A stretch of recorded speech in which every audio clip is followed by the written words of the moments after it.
গোপন সংবাদের ভিত্তিতে ৪৭ কেজি ৫০০ গ্রাম গাঁজা উদ্ধার করল খোয়াই থানার পুলিশ।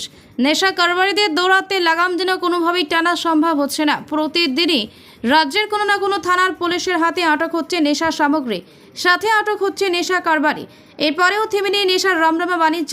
আর নেশা কারবারিদের দৌরাত্ম্য যতটা বেড়ে চলেছে ততটাই তৎপর হয়ে উঠছে পুলিশ প্রশাসন এবং গোপন সংবাদের ভিত্তিতে অভিযান চালিয়ে সফলও হচ্ছে পুলিশ। ঠিক একইভাবে বৃহস্পতিবারও গোপন সংবাদের ভিত্তিতে খোয়াই থানার অন্তর্গত জাতীয় সড়কের চেরমাস্থিত নাকাতে অভিযান চালিয়ে নাম্বারবিহীন একটি বিলাসবহুল গাড়িতে অভিযান চালিয়ে ৪৭ কেজি ৫০০ গ্রাম গাঁজা উদ্ধার করতে সক্ষম হয় খোয়াই থানার পুলিশ। সাথে গাড়ির চালককেও আটক করে পুলিশ।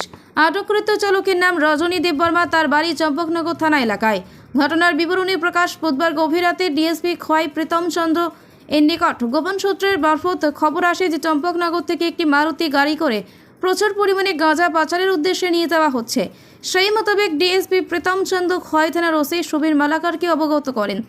গভীর রাত থেকেই ডিএসপি প্রীতম চন্দ্রের নেতৃত্বে OC Khowai Subir Malakar, second officer যুগল ত্রিপুরা বিশাল পুলিশ বাহিনীর সাথে জাতীয় সড়কের উপর ওঁত পেতে বসে থাকে এবং জাতীয় সড়কের মহাদেব টিলা ট্রানজিট পয়েন্ট থেকে খোয়াই চেরমা নাকা পর্যন্ত চলে টহলদারি। রাত পোহালে পরদিন তথা আজ বৃহস্পতিবার নাম্বারবিহীন একটি সাদা মারুতি বিলাসবহুল গাড়ি দেখতে পেয়ে পুলিশের সন্দেহ এবং গাড়িটিকে আটক করে এবং তল্লাশি চালিয়ে ৪৭ কেজি ৫০০ গ্রাম গাঁজা উদ্ধার করে পুলিশ। সাথে গাড়ির চালক রজনী দেববর্মাকে আটক করে পুলিশ। রজনী দেববর্মার বিরুদ্ধে একটি এনডিপিএস আইডি মামলা রুজু করেছে পুলিশ এবং আগামীকাল তথা শুক্রবার অভিযুক্ত রজনী দেববর্মাকে আদালতে সোপর্দ করা হবে বলে জানিয়েছে পুলিশ। সকালবেলা গোপন খবরের ভিত্তিতে আমরা এই চেরমানাকা পয়েন্টে গাড়ি চেক করছিলাম।